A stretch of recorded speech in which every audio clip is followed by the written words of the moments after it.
everybody, and welcome back to Bucks Beat. This is episode 142. It will be a wrap-up of Georgia's 45-7 blowout victory over the Marshall Thundering Herd. Georgia dominated on both sides of the ball, which certainly was not unexpected. Everybody expected that. This huge turnover at Marshall is epic. Let's focus on Georgia, though, and let's dive into the offensive side of the ball. Georgia fans, know a lot of you were frustrated last season. A lot of you were irritated, frustrated with the offense not starting fast. Well, you must be happy today because this Georgia offense started fast against Marshall last Saturday. Gunner Stockton directing 2 scoring drives in the first 2 possessions to open the game and take a 14-0 lead early. So Georgia fans, put your arms around that. They opened with an 8-play 70-yard drive and followed that up with an 11-play 72-yard touchdown drive. And priority number 1 for the offense coming into the season, that was accomplished on Saturday, running the football effectively. Got 13 of the first 19 plays were running plays and got to see some new wrinkles with the run game, which was refreshing. Saw some gap scheme runs. Saw some quarterback runs. Bulldogs rushed for 240 yards and 5.5 yards per carry. Run-pass ratio in the game, 60% run, 40% pass. And this is the balance that Coach Kirby Smart and Mike Bobo are committed to. Really good to see Gunner Stockton in complete control, just as I had suspected. The playing time at the end of last season and then being QB1 all during the preseason into camp, had a solid camp. Gunner in complete control of the offense. Almost 500 total yards offensively. 47% conversion rate on 3rd and 4th down combined, 45 points. Got a lot of players involved, opportunity to evaluate a lot of personnel in this game against Marshall.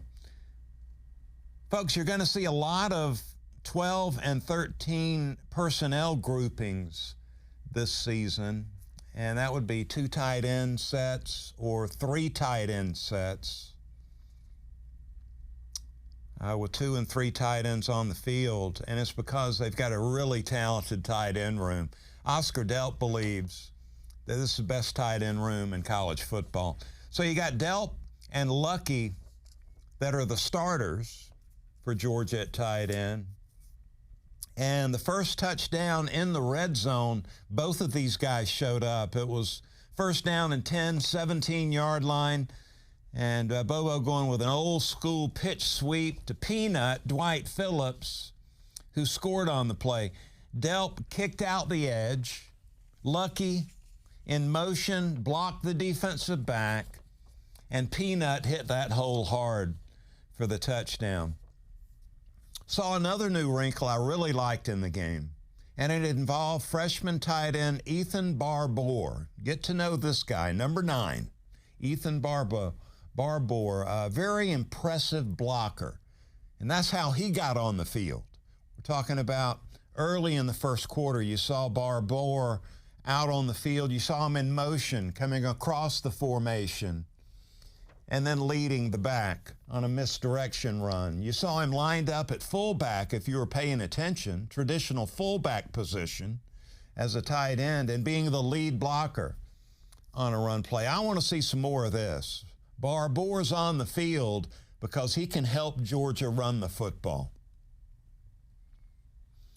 You also saw something new compared to the last 2 years with Beck as the quarterback. You saw quarterback-designed runs back in play for this Georgia offense. Gunner Stockton, he's got the dual set skills.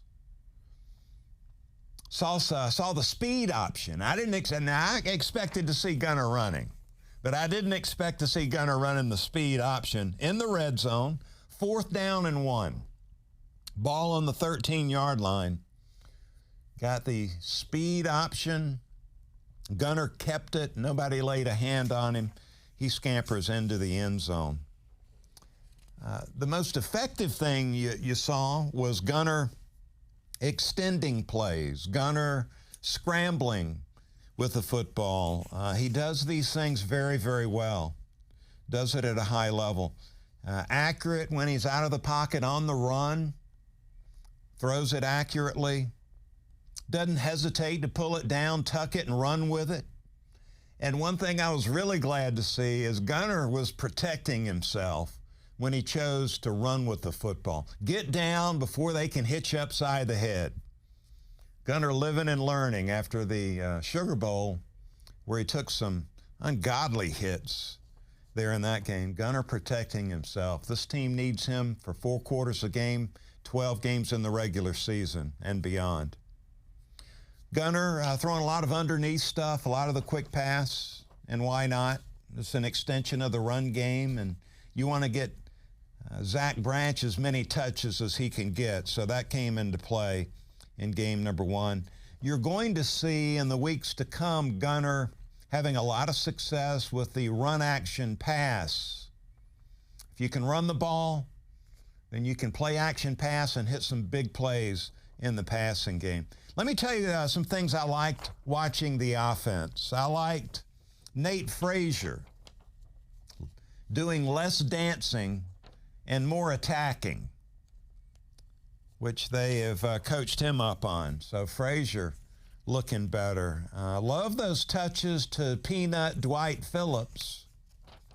He's got an explosive skill set. When you find these guys on offense that can provide those explosive plays, you got to get them some touches.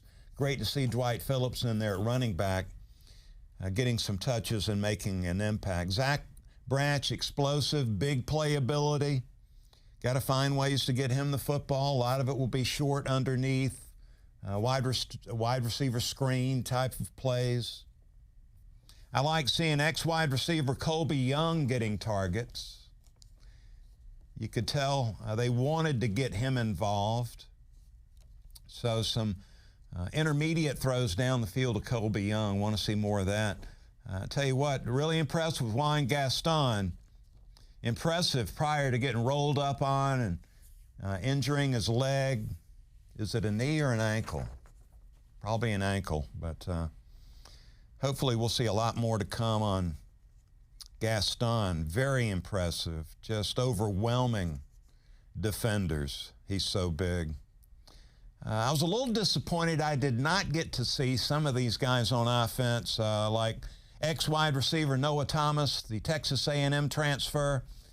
Did not get any touches in the game. Disappointed with that. Disappointed that new running back Josh McCray, the transfer from Illinois, played 5 snaps, they tell me, didn't get any runs. I did not see running back Roderick Robinson get in the game, so I'm dressed out. Didn't see him get in the game. Saw 6 running backs getting some PT, and I did not see number 0 get on the field. I wonder what that was all about. All right, let's dive into the Georgia defense. A lot to be happy about here. They dominated Marshall. Got off to a fast start. 2 3-and-out punts. Controlled the line of scrimmage. Stopped the run game. Set the edge. Swarmed and tackled effectively.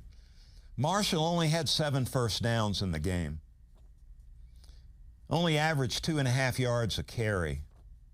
They went 3 for 15 on 3rd down. A little over 200 yards total offense. Embarrassing for Marshall, that is. Very encouraging for Georgia and Georgia fans. Let's start with that interior defensive line. That was the area that I was really focused on. Wanted to see what it looked like. And Kristen Miller lined up at that nose tackle position. Jordan Hall at the 3 technique defensive tackle. Those are the 2 interior defensive line starters and both look good. Both look legitimate. Really encouraged by that. I got to see freshman defensive lineman Elijah Griffin flash some skills. Man, this guy looks good. Saw him stand up an offensive lineman, get off the block, find the ball, and go help make the tackle. I mean, this guy's like watching a thoroughbred before the Kentucky Derby starts. You know how they trot the horses around to show them off a little bit? Elijah Griffin, man, he looks good. Looks legit. He got to roll in and got 16 snaps in the game. At the edge spot, a lot of unknown coming into the year at the edge positions, and really impressed with what I saw from Gabe Harris, number 0. And then on the other side, you had Quintavious Johnson. Both these guys did a great job of setting the edge. Saw Gabe take on a block, get off a block, and go wrap up the back and get him on the ground. Lot to like about Gabe. Inside linebacker, I just feel like Georgia, with the off-the-ball linebacker position, is good and as deep as any group in the country. C.J. Allen's legit. He had 4 tackles. Already know he can ball. Raylan Wilson, very impressive. Took 26 snaps. I saw him put Raylan on the edge in a passing situation where you get him involved in speed rushing the quarterback, and boy, he looked good. His versatility, really impressive. And speaking of versatility, Chris Cole is a player to keep an eye on here. You're going to see a lot of him this season rolling in. He got 26 snaps, had 5 tackles, the sophomore linebacker. His versatility, so impressive. Plays off the ball effectively, can chase, down plays, can cover, can rush the quarterback. Saw him coming off the edge a little bit. Chris Cole is an impact player. Looks like he's going to be a difference maker. Hey, I saw K.J. Bolden slide down from that safety spot, taking on slot receivers in these passing situations, which I love because it totally gets him more involved in making plays, covering that slot receiver. Tell you, I did not see was all-SEC cornerback Dalen Everett. Didn't see Everett in the game. Reportedly dinged up a little bit. I'm sure they're protecting him. They know what he can do. They know he's a player. Get him ready for Tennessee in a couple of weeks.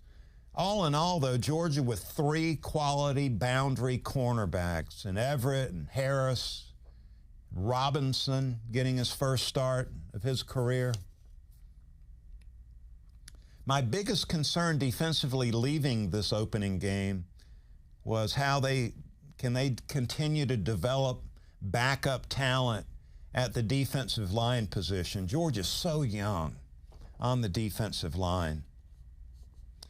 Got to develop some of this young talent so you'll have quality depth to get through the SEC play, the length of this season.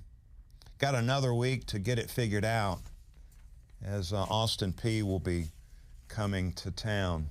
And then you got that road trip to Knoxville. Showdown with the Volunteers at Neyland Stadium. That looms now, coming up in 2 weeks.